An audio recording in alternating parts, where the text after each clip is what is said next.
ICC खवातीन T20 world cup का final match जारी है। ऑस्ट्रेलिया टॉस जीतकर पहले बल्लेबाजी कर रही है। इस मैच में मुंबई की राधा यादव भी खेल रही हैं और राधा यादव के घर में इस वक्त क्या कुछ माहौल है, यही जानने के लिए सीधे हम चलते हैं मुंबई, जहां पर मौजूद है हमारे साथी प्रशांत पांडे, जो कि इस वक्त उनके घर पर ही मौजूद हैं।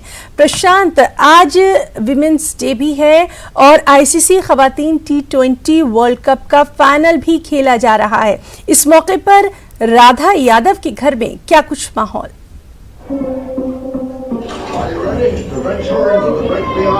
बिल्कुल, देखिए, सबसे पहले मैं अगर आपको तस्वीर दिखाऊं तो ये राधा यादव यानी मुंबई के कांदिवली इलाके में रहने वाली बेटी है। और आप देखें तो यहाँ पर जो बच्चे हैं वो राधा यादव के खेल को देखने के लिए यहाँ पर इकट्ठा हुए हैं।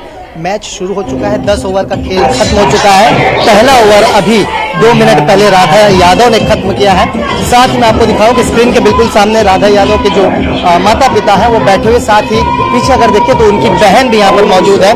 उनसे बात करते हैं, जानने की कोशिश करते हैं कि किस तरह से फर्श से लेकर आसमान तक का सफर जो है इस बेटी ने तय किया है। सबसे पहले आपसे जानना चाहेंगे, आप अभी पहला ओवर देखे अपनी बेटी का, क्या कुछ कहना चाहेंगे, कितना गर्व महसूस कर रहे हैं?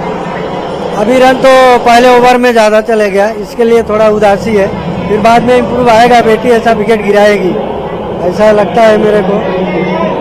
आप मुंबई के कांदिवली इलाके में रहते हैं, आर्थिक स्थिति बहुत ज्यादा मजबूत नहीं है, क्या बेटी ने पहले से सपना देखा था, आपने हमेशा सपोर्ट किया?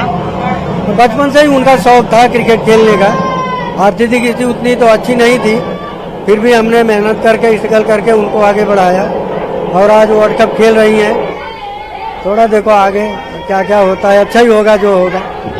आज महिला दिवस है और इस मौके पर फाइनल मैच खेला जा रहा है। भारत कभी भी महिला टीम जो है वर्ल्ड कप नहीं लेकर आई है, क्या उम्मीद करते हैं? हमको अभी तो पूरी उम्मीद है हमको कि हमारी इंडिया जीतेगी और वर्ल्ड कप जीत करके लाएगी। और फिर देखते हैं आगे आगे क्या होता है, जो कुछ होगा ठीक ही होगा। बिल्कुल ही ना, आप देखें तो यहाँ पर जो लोग हैं उनके पड़ोसी भी हैं, सहयोगी भी है, उनकी बहन है, सब यहाँ पर मौजूद है और सभी यहाँ पर बैठकर मैच देख रहे हैं और इंतजार कर रहे हैं कि कब जो है भारत के पक्ष में मैच का खेल आएगा। बच्चों का अगर संख्या आप देखें तो ये यहाँ पर खुद मौजूद है और सामने LED लगाई गई है जहाँ पर मैच देखा जा रहा है और उम्मीद की जा रही है कि इस खेल को जो है भारत अपने पक्ष में लेगा, क्योंकि इस पूरे टूर्नामेंट की बात की जाए तो अब तक भारत 4 मैच पूरी तरह से जीता, सेमीफाइनल नहीं हो पाया था जिसकी वजह से फाइनल पहुंचे। और आप देखिए तो ये तस्वीरें हैं और जिस तरह से मैंने कहा कि इनकी आर्थिक स्थिति उतनी मजबूत नहीं थी, मिडिल क्लास फैमिली के हैं और इसी तरह से पहले से ही वो खेलती थी मैच और आज जो है भारत के लिए खेल रही है। कोशिश करेंगे कि उनकी सिस्टर जो यहाँ पर मौजूद हैं उनसे बात करने की कोशिश करते हैं एक बार। उनसे जानना चाहेंगे कि बहन का जो सपना था क्या उसी तरह इनका भी सपना है। आपसे जानना चाहेंगे, आपकी बहन मैच खेल रही है, आप देख रहे हैं, कितना गर्व महसूस हो रहा है? नहीं, गर्व तो बिल्कुल भी महसूस नहीं हो रहा है। ये गेम है, हार जीत तो होती रहती है। अभी इंडिया प्रशांत, ये यहाँ से क्या कुछ मैसेज देना चाहेंगी पूरी टीम के लिए और खासतौर से अपनी बहन राधा के लिए, क्या कुछ मैसेज, क्योंकि वहाँ पर तमाम जो खवातीन बैठी हैं उनके जरिए हम जानना चाहेंगे।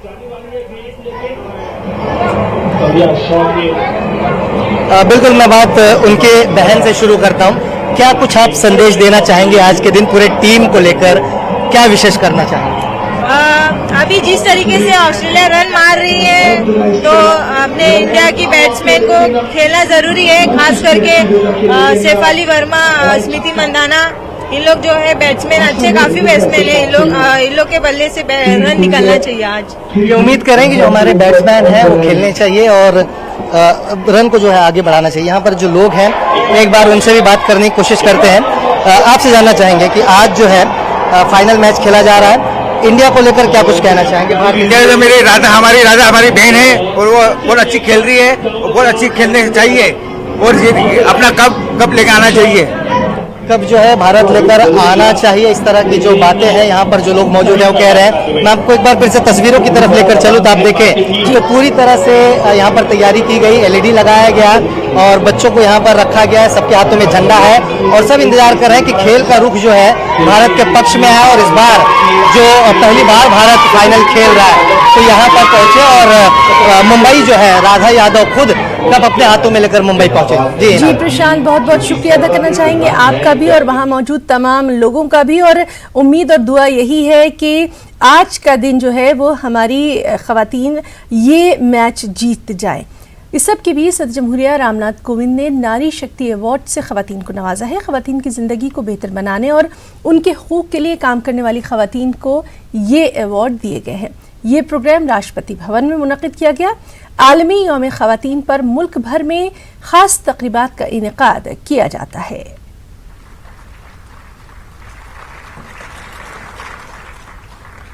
इस संगीत समारोह में शिरकत की। आपने सखे वुमेन म्यूजिकल ग्रुप की स्थापना की। जो कहते हैं कि अगर इंसान कुछ करने की ठान ले और उसका इरादा भी मजबूत हो तो कामयाब होने से कोई नहीं रोक सकता। और अगर कोई खातून कामयाबी की जद्दोजहद करे तो पूरा माशरा और समाज उनकी मदद करने में मावन साबित होता है।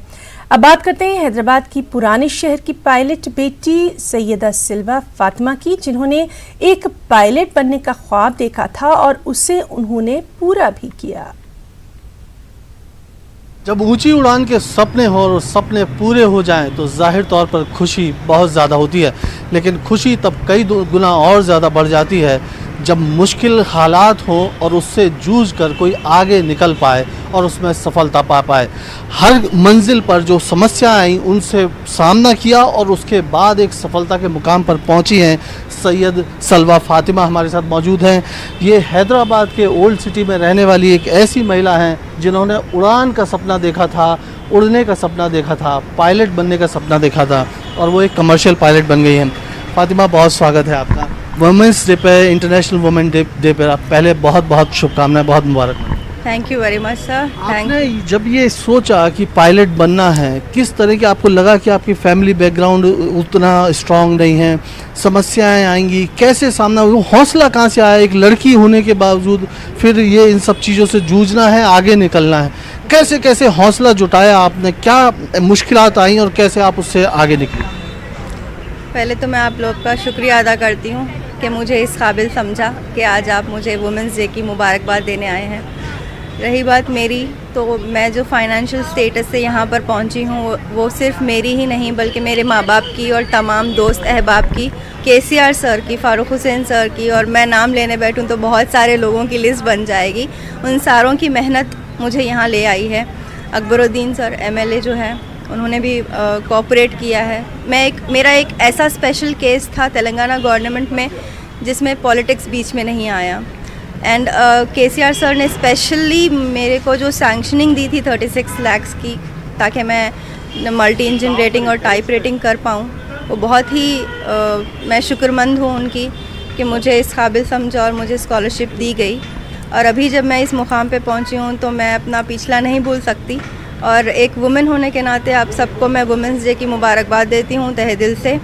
वुमेन के बगैर इस दुनिया में कोई चीज़ नहीं है। जब तक इंसान बोलेगा नहीं, सामने वाला समझेगा नहीं। बोलना ज़रूरी होता है हर जगह।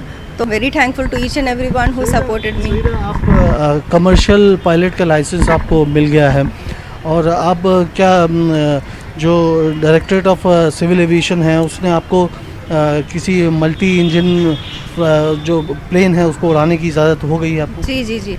मैंने अपनी मल्टी इंजन रेटिंग जो तेलंगाना गवर्नमेंट से स्पॉन्सर की गई थी वो मैंने की है न्यूजीलैंड से। न्यूजीलैंड से आने के बाद मुझे लाइसेंस सबमिट करना था Director General of Civil Aviation में। उन लोगों ने मुझे एंडोर्समेंट दिया। उसके बाद मैंने based on multi engine rating endorsement मुझे करना था type rating on Airbus 320। Airbus 320 की टाइप रेटिंग मैंने की गल्फ एविएशन एकेडमी बहरीन से। अल्हम्दुलिल्लाह मुझे एक लड़की है 4.5 ईयर की, तो मैंने उनको at that time she was 1.5 year old. तो I am blessed by a daughter. So I took my daughter and my mother along with me so that I can take care of baby as well, because मेरा stay था almost 1.5 month in Bahrain. Alhamdulillah, complete scholarship was by the government of Telangana, KCR sir. And जैसे ही मैंने complete की उसके बाद मैं I Delhi, endorsement लिया Director General of Civil Aviation से एयरबस 320 का।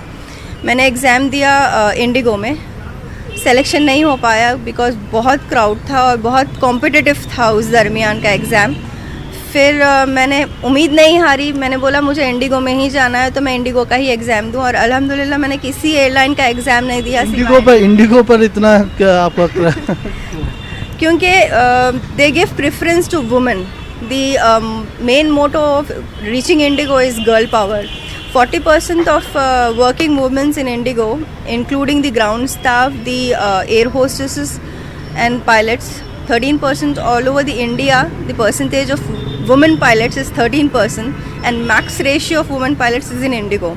हिजाब की वजह से कुछ आपको ऐसा लगता है कि ये थोड़ा सा कुछ अनकंफर्टेबल फील होता है, या फिर ये ठीक है, एक्सेप्टेबल है? क्यों ज़रूरी है क्या इसको?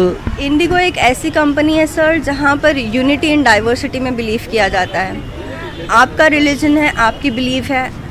जैसे अब मैं एग्जांपल के तौर पे अगर बोलूँ तो फिर सरदार जी जो होते हैं वो पगड़ी पहनते हैं, जेंट्स हो तो पगड़ी पहनते हैं, लेडीज़ भी बाज़ पगड़ी पहनती है, और सरदार जी किरपान रखते हैं। तो they have their own religious believes, we have our own religious believes. कुछ और सपने हैं ऐसे जो अभी भी आपके दिमाग में चल रहे हैं कि अभी कुछ और भी आगे जाना है? इसके आगे बस कड़ी मेहनत करना है, और क्या फर्स्ट ऑफिसर से कैप्टन बनने की ख्वाहिश है। उसके बाद मेरी बेटी को एक IAS ऑफिसर बनाने की ख्वाहिश है। एक माँ देखिए खुद सफल हुई और अब वो अपनी बेटी को IAS बनाने का सपना देख रही है। कड़ी मेहनत इसके पीछे उनका एकमात्र मोटो है, और उनका कहना है कि कोई भी महिला किसी भी मुकाम पर पहुंच सकती है, और उसको जो है सिर्फ सफल होने के लिए एक ही चीज़ है कि उसको सहयोग चाहिए उस समाज का, उस सोसाइटी का, जो अभी तक कहीं ना कहीं महिलाओं को 2M दर्जे का या पीछे धकेलने की कोशिश करता रहा है। कैमरामैन मनीष के साथ संजय तिवारी, न्यूज़ 18 हैदराबाद। और इस वक्त की अहम खबर यस बैंक बहरान मामले से जुड़ी हुई, जिसमें ईडी ने साबिक CEO राणा कपूर को अदालती तहवील में भेज दिया है, और अदालत ने 11 मार्च तक राणा कपूर को ईडी की तहवील में भेजा है। कल हुई थी राणा कपूर की गिरफ्तारी। तो इस वक्त की बेहद अहम खबर, लगातार राणा कपूर से पूछताछ भी की जा रही थी, उनकी अहलिया से भी पूछताछ की गई थी, और अब ये अहम खबर कि ईडी ने साबिक CEO राणा कपूर को अदालती तहवील में भेज दिया है। 11 मार्च तक राणा कपूर को ईडी की तहवील में भेजा गया है।